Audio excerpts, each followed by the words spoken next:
আমি দাঁড়িয়ে আছি দক্ষিণ চব্বিশ পরগনা জেলার একেবারেই সুন্দরবনের প্রবেশদ্বার বলা যেতে পারে অ্যাকচুয়ালি, যে ক্যানিং থেকে ডকঘাট, সেই ডকঘাটেই কিন্তু মানুষগুলো আসতেন। ক্যানিং থেকে তারা বিভিন্ন নদী মারফত, যেগুলো ভটভটি, লঞ্চ বা যেগুলো নৌকা বা ডিঙি করে এই ডকঘাটে একসময় মানুষ আসতেন। ক্যানিং ব্রিজ হয়ে যাওয়ার পরেই সেই মানুষের কিন্তু আর ছোঁয়া নেই।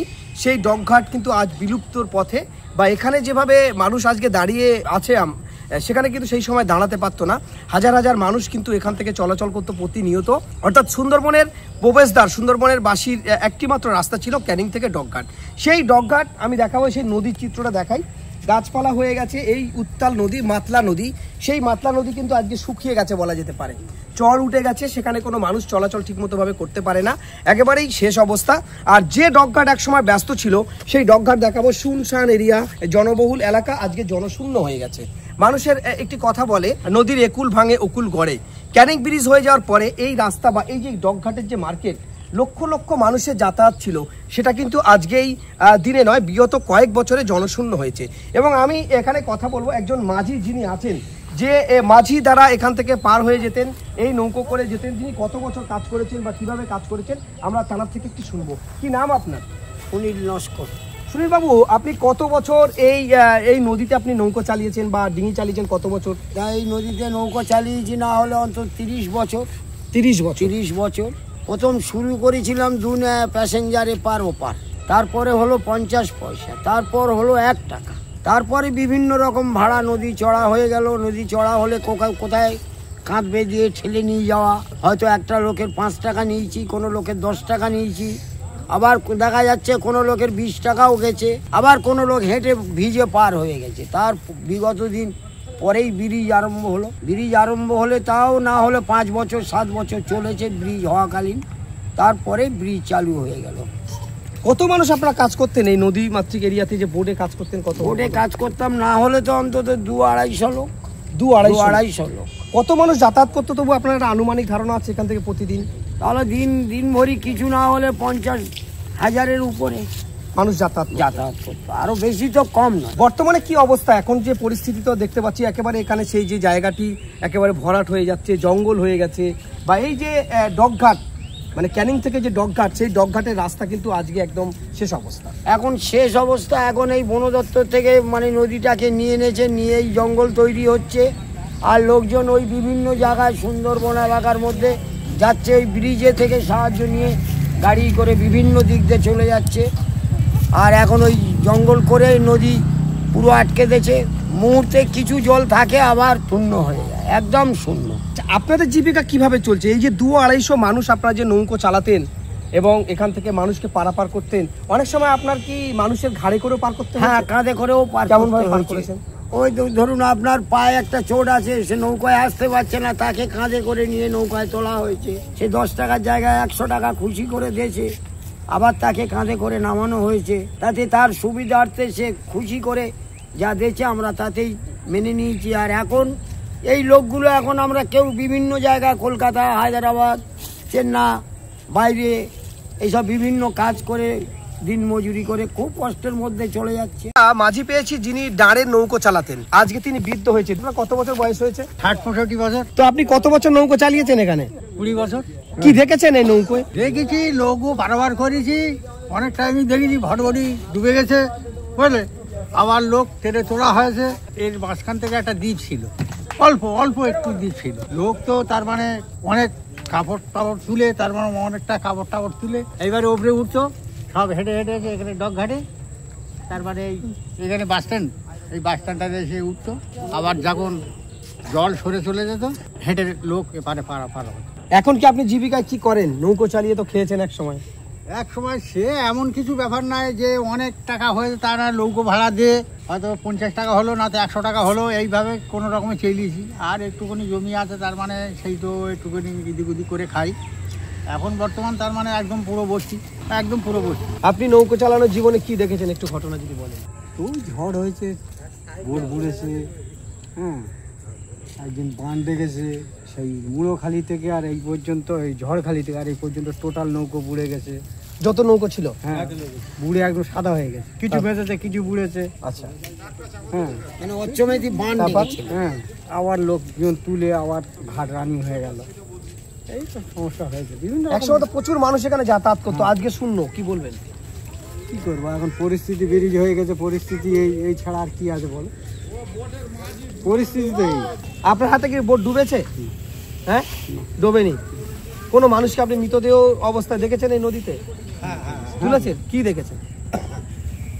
বোট বুড়ে গেছে, মানুষ মারা গেছে, তুলেছি, এগুলো করেছি। আবার বোট নিয়ে গিয়ে আমরা তুলেছি, এগুলো করেছি।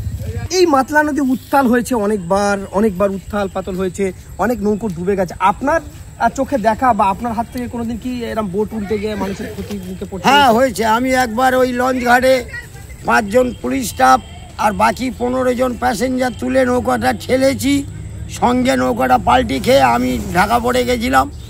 ওই পুলিশগুলো আবার নৌকাটাকে পাল্টি করে আমার বাঁচায়, আবার ওদের পার করে নিয়ে আসি।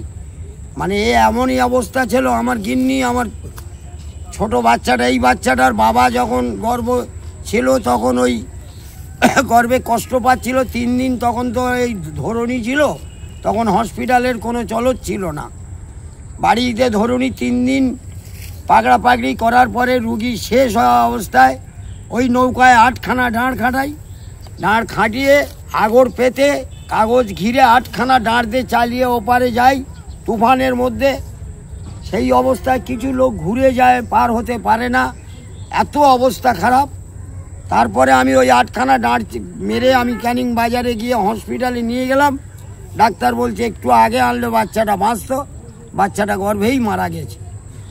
নদীর এমন অবস্থা ছিল। এর নাম হচ্ছে ক্যানিং, ব্যবহারে মাতলা, ওর আচার ব্যবহারে মাতলা। এমন এমন দিন গেছে লোক নদীর বাঁধে দাঁড়িয়ে ঘুরে বাড়ি চলে যেতে বাধ্য হয়েছে, পার হতে পারেনি ভয়তে, আর পার করতেও পারেনি। আচ্ছা, আপনার জীবনে আপনি কোনোদিন মৃত দেহ দেখেছেন বা ভেসে উঠতে দেখেছেন বা নৌকো ডুবেতে ক্ষতিগ্রস্ত? হ্যাঁ, ভটভটি ডুবেছে। তারপরে বিগত দিনে ভটভটি আসলো, ভটভটি ডুবেছে, লোক মরেছে, নিজেরা তুলেছি, জ্যান্ত লোককে বাঁচিয়েছি এবং মরা লোকও তুলেছি।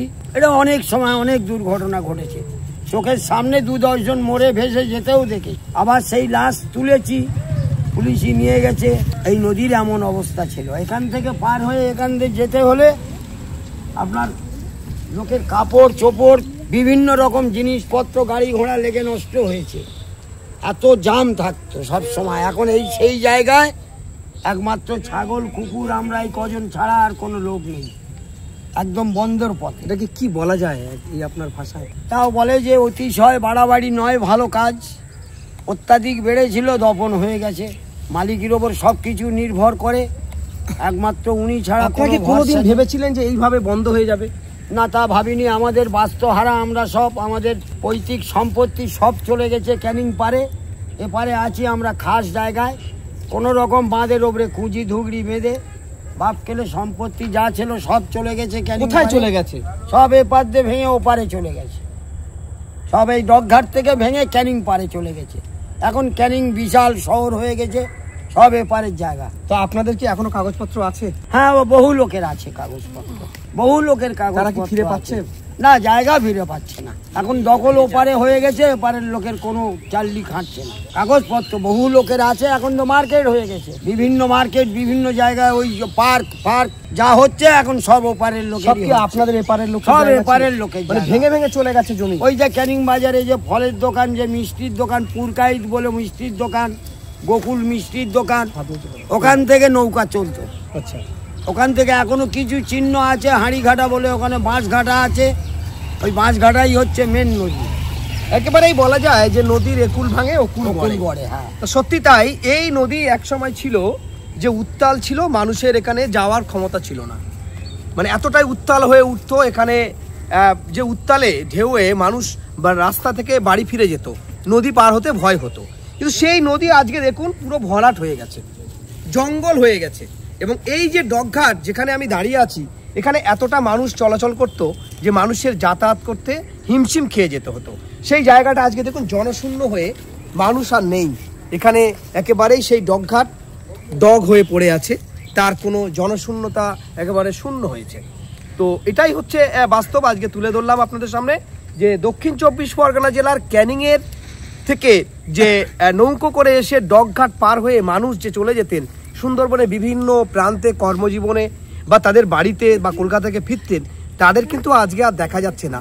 ব্রিজ হয়ে যাওয়ার কারণে বা এই নদীগুলো শেষ হয়ে যাওয়ার কারণে, শুকিয়ে যাওয়ার কারণে আজ কিন্তু বহু মানুষের জীবিকা যেমন হারিয়েছে, তেমনি বহু মানুষ ভিটে মাটিও হারিয়েছে। কখন কি পরিস্থিতি হবে সেটা বলা মুশকিল। তো ঠিক সেই জায়গায় দাঁড়িয়ে আজকে আপনি কি বলবেন? আবার কি সেই দিন ফিরে আসলে ভালো হয়? আপনার দিন ফিরে আসলে ভালো হয়, কিন্তু এই দিন তো আর ফিরবে না, এদিন ঈশ্বর আর ফিরাবে না। এই বসবাস হয়ে যাবে, জঙ্গল দেখা যাবে, দুদিন পরে কাটাকাটি শুরু হবে। তা আপনাদের কি একসময় ভিটে ছিল, সেই ভিটে এই নদী নিয়ে নিয়েছিল? হ্যাঁ হ্যাঁ, নদী নিয়েছে ভিটে। আমাদের চোখের সামনে বাচ্চাবেলায় আমরা বাঁচাও বাঁচাও করে নদীর থেকে ছুটে গ্রামের মধ্যে পালাতে হয়েছে, জল ঢুকেছে, সেই জায়গাগুলো ভেঙে ভেঙে চলে গেছে, সেই জায়গাগুলো আর নেই। এখন সেই ওপারে ওই ফলের দোকান, ওই পুরগাইতির মিষ্টির দোকান, ওটাই হচ্ছে মেন নদী। আমাদের জ্ঞানের কথা বলছি, আমি নৌকা ধরেছি পুরগাইতির মিষ্টির দোকানের সামনে, এখন সেইটা কোথায় গেছে আর আমরা কোথায় আছি?